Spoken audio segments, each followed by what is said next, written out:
Hello दोस्तों, कैसे हैं आप सभी। उम्मीद करता हूं कि आप सभी अच्छे से होंगे और अपनी पढ़ाई मन लगाकर कर रहे होंगे। तो प्यारे बच्चों, मेरा नाम है शहजाद और आप देख रहे हैं बेस्ट सॉल्यूशन बोर्ड। अगर आप भी बिहार बोर्ड क्लास 10 के छात्र हैं और इस साल बोर्ड परीक्षा की तैयारी करने वाले हैं तो आज की यह वीडियो आपके लिए बहुत ज़्यादा महत्वपूर्ण होने वाली है, क्योंकि इस वीडियो में हम सिर्फ सिलेबस नहीं देखने वाले, बल्कि मैं आपको पूरा एग्ज़ाम पैटर्न, कौन कौन से चैप्टर पढ़ने हैं, हर चैप्टर में क्या क्या पढ़ना है, किस टॉपिक से सवाल ज़्यादा आते हैं और तैयारी कैसे करनी है, सब कुछ आसान भाषा में समझाएंगे।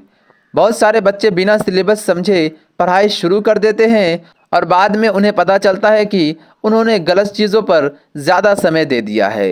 लेकिन आज की इस वीडियो के बाद आपको एकदम क्लियर हो जाएगा कि सोशल साइंस में कितने चैप्टर हैं, कौन सा चैप्टर ज़्यादा इम्पोर्टेंट है, किस चैप्टर में क्या पढ़ना है, एग्ज़ाम पैटर्न कैसा रहेगा और अच्छे नंबर लाने के लिए स्ट्रैटेजी क्या होनी चाहिए। तो वीडियो को शुरू से आखिर तक ज़रूर देखना, क्योंकि मैं हर चैप्टर को डिटेल में समझाने वाला हूँ ताकि आपको पढ़ाई में कोई दिक्कत ना हो। और अगर आप बेस्ट सॉल्यूशन बोर्ड पर नए हैं तो चैनल को सब्सक्राइब कर लें, क्योंकि यहाँ क्लास 10th बिहार बोर्ड की पढ़ाई आसान तरीके से कराई जाती है। तो चलिए दोस्तों, बिना समय बर्बाद किए शुरू करते हैं। तो सबसे पहले हम समझते हैं कि क्लास 10th सोशल साइंस का एग्ज़ाम पैटर्न क्या है। तो दोस्तों, सोशल साइंस विषय कुल 100 अंकों का होता है, जिन 100 अंकों में से 80 अंक फाइनल बोर्ड एग्ज़ाम के होते हैं और 20 अंक प्रैक्टिकल एग्ज़ाम के होते हैं। यानी बोर्ड परीक्षा में जो लिखित परीक्षा होगी वह 80 अंकों की होगी और स्कूल में जो प्रैक्टिकल होगा वह 20 अंकों का होगा। तो प्यारे बच्चों, जैसा कि आपको पता है कि 20 अंक आपको स्कूल की तरफ से दिए जाएंगे, 20 में से कम आपको 18-19 तो मिल ही जाएंगे, इसलिए आपको 20 अंक की चिंता करने की कोई ज़रूरत नहीं है। अब सवाल आता है कि ये 80 अंक किन किन विषय से आते हैं। तो दोस्तों, सोशल साइंस के 80 अंकों को 4 भागों में बांटा गया है। पहला हिस्ट्री यानी इतिहास, दूसरा ज्योग्राफी यानी भूगोल, तीसरा पॉलिटिकल साइंस यानी राजनीति शास्त्र, चौथा इकोनॉमिक यानी अर्थशास्त्र। तो चलिए दोस्तों, सबसे पहले हम बात करते हैं कि किस विषय से कितने अंक के प्रश्न पूछे जाते हैं। तो प्यारे दोस्तों, सबसे पहला विषय हमारा है हिस्ट्री यानी इतिहास। तो दोस्तों, इतिहास से कुल 20 अंक के प्रश्न पूछे जाते हैं और इन 20 अंकों में से 10 अंक के आपको ऑब्जेक्टिव क्वेश्चन पूछे जाएंगे और 10 अंक के आपको सब्जेक्टिव क्वेश्चन पूछे जाएंगे। और प्यारे दोस्तों, सब्जेक्टिव प्रश्न जो है ना, 2 तरीके से पूछे जाते हैं। 6 अंक के आपको लघु उत्तरीय पूछेंगे और 4 अंक के आपको दीर्घ उत्तरीय प्रश्न पूछेंगे।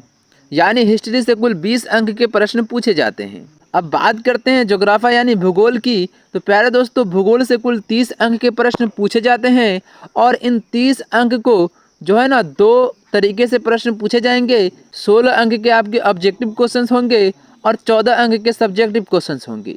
और इन 14 सब्जेक्टिव प्रश्न को आपको 2 तरीके से पूछेंगे। 10 अंक के लघु उत्तरीय प्रश्न होंगे और 4 अंक के दीर्घ उत्तरीय प्रश्न होंगे।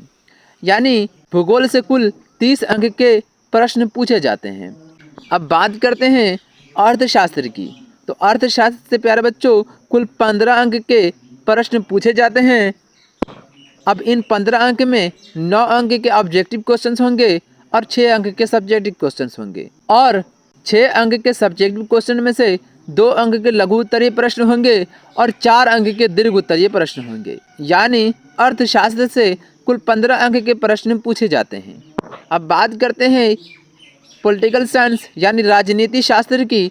तो प्यारे दोस्तों, राजनीति शास्त्र से कुल 15 अंक के प्रश्न पूछे जाते हैं, जिनमें 9 अंक के ऑब्जेक्टिव क्वेश्चंस होंगे और 6 अंक के सब्जेक्टिव क्वेश्चंस होंगे। और इन 6 सब्जेक्टिव क्वेश्चंस में 2 अंक के लघु उत्तरीय प्रश्न होंगे और 4 अंक के दीर्घ उत्तरीय प्रश्न होंगे। यानी राजनीति शास्त्र से भी कुल 15 अंक के प्रश्न पूछे जाते हैं। तो प्यारे दोस्तों, अगर हम चारों विषय के अंक को जोड़ते हैं, हिस्ट्री के 20 अंक और ज्योग्राफी के 30 अंक और इकोनॉमिक्स के 15 अंक और पॉलिटिकल साइंस के 15 अंक, तो कुल मिलाकर 80 अंक होते हैं जो आपकी फाइनल बोर्ड एग्ज़ाम में पूछे जाते हैं। इसलिए अच्छे अंक लाने के लिए चारों विषय पर बराबर ध्यान देना बहुत ज़रूरी है।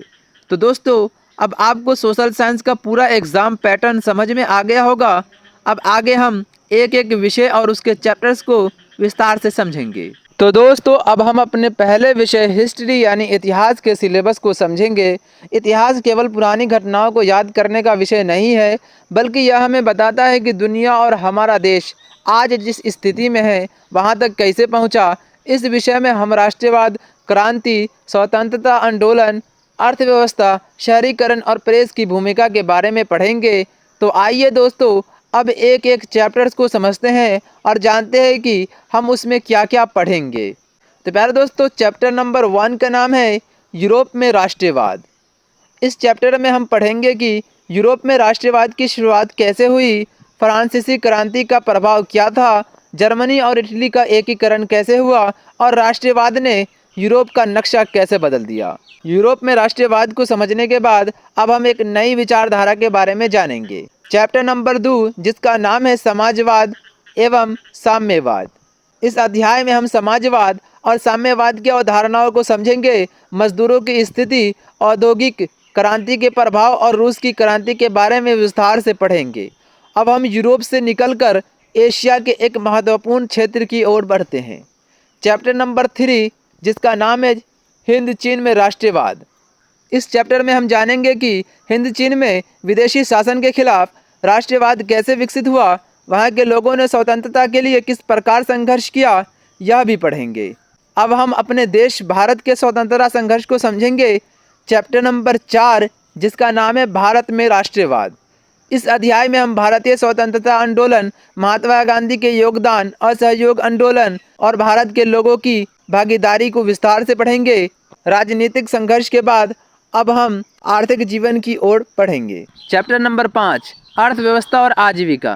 तो प्यारे दोस्तों, इस चैप्टर में हम जानेंगे कि लोगों की आजीविका के साधन क्या होते हैं, अर्थव्यवस्था कैसे काम करती है और समय के साथ रोजगार तथा आर्थिक गतिविधियों में क्या बदलाव आए। अब हम बात करते हैं चैप्टर नंबर 6 के बारे में, जिसका नाम है शहरीकरण एवं शहरी जीवन।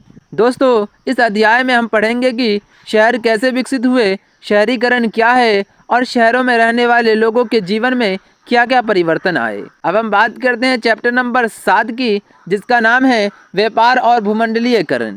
तो दोस्तों, इस चैप्टर में हम व्यापार, वैश्वीकरण यानी भूमंडलीयकरण और उसके समाज तथा अर्थव्यवस्था पर पड़ने वाले प्रभावों को पढ़ेंगे। तो प्यारे दोस्तों, अब हम बात करते हैं इतिहास के अंतिम और बहुत महत्वपूर्ण अध्याय के बारे में। चैप्टर नंबर 8, प्रेस, संस्कृत एवं राष्ट्रवाद। तो दोस्तों, इस अध्याय में हम जानेंगे कि समाचार पत्र एवं पत्रिकाएं, किताबें और प्रेस ने राष्ट्रवाद की भावनाओं को फैलाने में क्या भूमिका निभाई। तो दोस्तों, यही है हिस्ट्री का पूरा सिलेबस। इस विषय में हम यूरोप और भारत के राष्ट्रवाद, समाजवाद, स्वतंत्रता आंदोलन, अर्थव्यवस्था, शहरीकरण, व्यापार और प्रेस की भूमिका को विस्तार से पढ़ेंगे। अगर आप इन सभी अध्यायों को अच्छे से समझ लेते हैं तो हिस्ट्री में अच्छे अंक लाना आपके लिए काफ़ी आसान हो जाएगा। तो दोस्तों, हिस्ट्री का सिलेबस पूरा समझने के बाद अब हम ज्योग्राफी यानी भूगोल के सिलेबस को समझेंगे। इस विषय में हम धरती संसाधन, खेती, उद्योग, परिवहन, मानचित्र और आपदाओं के बारे में पढ़ेंगे। तो आइए जानते हैं कि किस चैप्टर में हमें क्या क्या पढ़ना है। चैप्टर नंबर 1, जिसका नाम है भारत, संसाधन और उपयोग। इस चैप्टर में मैं आपको संसाधन क्या होते हैं, उनके प्रकार क्या हैं और भारत में उनका उपयोग कैसे किया जाता है, यह पढ़ाऊंगा। साथ ही प्राकृतिक संसाधन, जल संसाधन, वन एवं वन प्राणी संसाधन, खनिज संसाधन और ऊर्जा संसाधनों को विस्तार से समझाऊंगा। अब जब हमने संसाधनों को समझ लिया है तो आइए जानते हैं कि इन संसाधनों का सबसे बड़ा उपयोग खेती में कैसे होता है।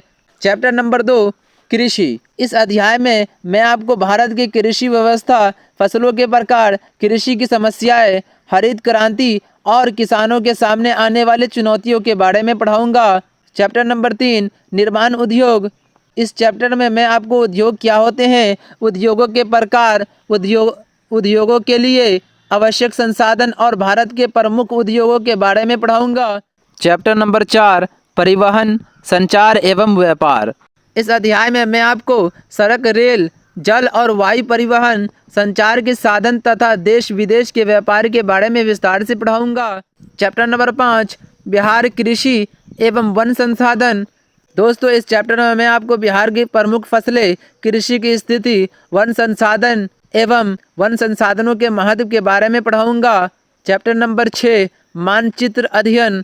दोस्तों, इस अध्याय में मैं आपको मानचित्र के प्रकार, संकेत चिन्ह, दिशा पैमान और मानचित्र को सही तरीके से पढ़ने की विधि सिखाऊंगा। तो दोस्तों, यही था ज्योग्राफी का पूरा सिलेबस। इस विषय में हम संसाधनों से लेकर कृषि, उद्योग, परिवहन, बिहार की विशेषताओं, मानचित्र अध्ययन और आपदा प्रबंधन तक सब कुछ पढ़ेंगे।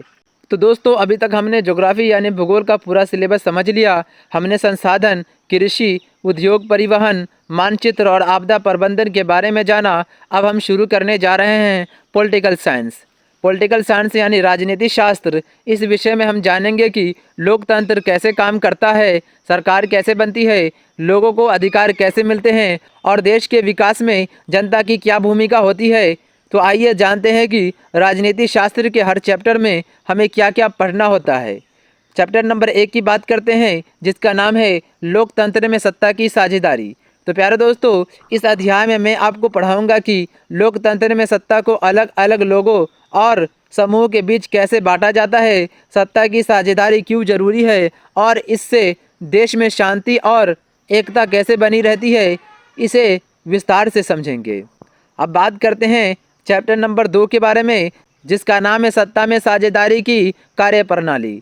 तो दोस्तों, इस अध्याय में मैं आपको बताऊंगा कि सरकार में सत्ता का बंटवारा वास्तव में कैसे काम करता है, केंद्र और राज्य सरकार के बीच शक्तियों का विभाजन तथा विभिन्न संस्थाओं की भूमिका को समझेंगे। अब बात करते हैं चैप्टर नंबर 3 की, जिसका नाम है लोकतंत्र में प्रतिस्पर्धा एवं संघर्ष।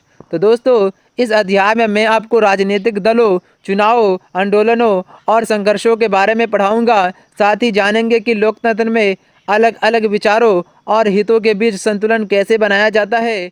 अब बात करते हैं चैप्टर नंबर 4 के बारे में, जिसका नाम है लोकतंत्र की उपलब्धियाँ। तो दोस्तों, इस अध्याय में मैं आपको लोकतंत्र की सफलताओं और उपलब्धियों के बारे में पढ़ाऊंगा। लोकतंत्र लोगों को समानता, स्वतंत्रता और भागीदारी के अवसर कैसे देता है, इसे समझेंगे। अब बात करते हैं चैप्टर नंबर 5 के बारे में, जिसका नाम है लोकतंत्र की चुनौतियाँ। तो दोस्तों, इस अध्याय में मैं आपको लोकतंत्र के सामने आने वाली समस्याओं और चुनौतियों के बारे में पढ़ाऊंगा। साथ ही यह भी समझाऊंगा कि लोकतंत्र को और बेहतर कैसे बनाया जा सकता है। तो दोस्तों, यही था पॉलिटिकल साइंस यानी राजनीति शास्त्र का पूरा सिलेबस। इस विषय में हम लोकतंत्र, सत्ता की साझेदारी, चुनाव, राजनीतिक संघर्ष, लोकतंत्र की उपलब्धियां और उसकी चुनौतियों को विस्तार से पढ़ेंगे। अब आप इस विषय के हर अध्याय को आसानी से समझने के लिए पूरी तरह तैयार है। तो दोस्तों, अभी तक हमने पॉलिटिकल साइंस यानी राजनीति शास्त्र का पूरा सिलेबस समझ लिया। हमने लोकतंत्र, सत्ता की साझेदारी, चुनाव, संघर्ष, उपलब्धियां और चुनौतियों के बारे में पढ़ा। अब हम शुरू करने जा रहे हैं इकोनॉमिक्स यानी अर्थशास्त्र। इस विषय में हम जानेंगे कि देश की अर्थव्यवस्था कैसे चलती है, पैसा कैसे काम करता है, बैंक क्या करते हैं, रोजगार कैसे मिलता है और वैश्वीकरण का हमारे जीवन पर क्या प्रभाव पड़ता है। तो आइए जानते हैं कि अर्थव्यवस्था के हर अध्याय में हमें क्या क्या पढ़ना है। तो दोस्तों, अर्थव्यवस्था के पहले चैप्टर की बात करें, जिसका नाम है अर्थव्यवस्था एवं इसके विकास का इतिहास। तो दोस्तों, इस अध्याय में मैं आपको अर्थव्यवस्था का अर्थ, उसके विकास का इतिहास और समय के साथ आर्थिक व्यवस्था में हुए बदलाव के बारे में पढ़ाऊंगा। साथ ही यह भी समझेंगे कि अर्थव्यवस्था किसी देश के विकास में कितनी महत्वपूर्ण भूमिका निभाती है। अब हम चैप्टर नंबर 2 की बात करते हैं, जिसका नाम है राज्य एवं राष्ट्रीय की आय। तो दोस्तों, इस चैप्टर में मैं आपको राष्ट्रीय आय, प्रति व्यक्ति आय और आर्थिक विकास को मापने के तरीकों के बारे में पढ़ाऊंगा।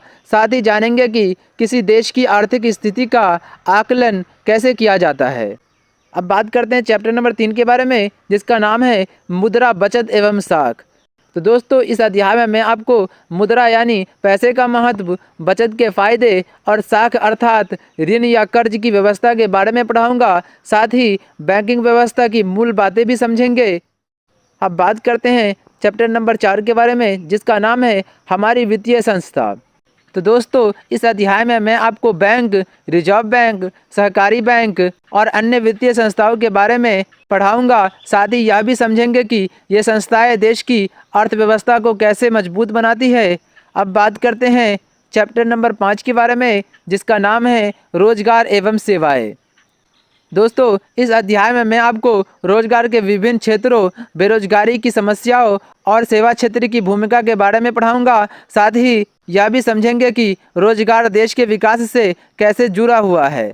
अब हम बात करते हैं चैप्टर नंबर 6 के बारे में, जिसका नाम है वैश्वीकरण। तो दोस्तों इस अध्याय में मैं आपको वैश्वीकरण का अर्थ, उसके प्रभाव, बहुराष्ट्रीय कंपनियों की भूमिका और विश्व व्यापार से जुड़े महत्वपूर्ण पहलुओं के बारे में पढ़ाऊंगा।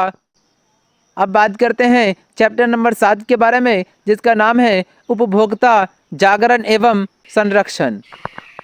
प्यारे दोस्तों इस चैप्टर में मैं आपको उपभोक्ता अधिकार, उपभोक्ता संरक्षण, कानून, शिकायत निवारण व्यवस्था और जागरूक उपभोक्ता बनने के तरीकों के बारे में पढ़ाऊंगा। तो दोस्तों इसी के साथ अर्थव्यवस्था यानी इकोनॉमिक्स का पूरा सिलेबस समाप्त होता है। इस विषय में हम अर्थव्यवस्था, राष्ट्रीय आय, मुद्रा, बैंकिंग, रोजगार, वैश्वीकरण और उपभोक्ता अधिकारों को विस्तार से पढ़ेंगे। अब आप सोशल साइंस के इस महत्वपूर्ण विषय को समझने के लिए पूरी तरह से तैयार हैं। दोस्तों आज हमने सोशल साइंस के पूरे सिलेबस को विस्तार से समझ लिया। हमने हिस्ट्री यानी इतिहास में राष्ट्रवाद, स्वतंत्रता आंदोलन, समाज और प्रेस की भूमिका को समझा। फिर ज्योग्राफी यानी भूगोल में संस्था, कृषि, उद्योग, परिवहन, मानचित्र और आपदा प्रबंधन के बारे में जाना। इसके बाद पॉलिटिकल साइंस यानी राजनीति शास्त्र में लोकतंत्र, सत्ता की साझेदारी, चुनाव, संघर्ष और उपलब्धियां और चुनौतियों को समझा।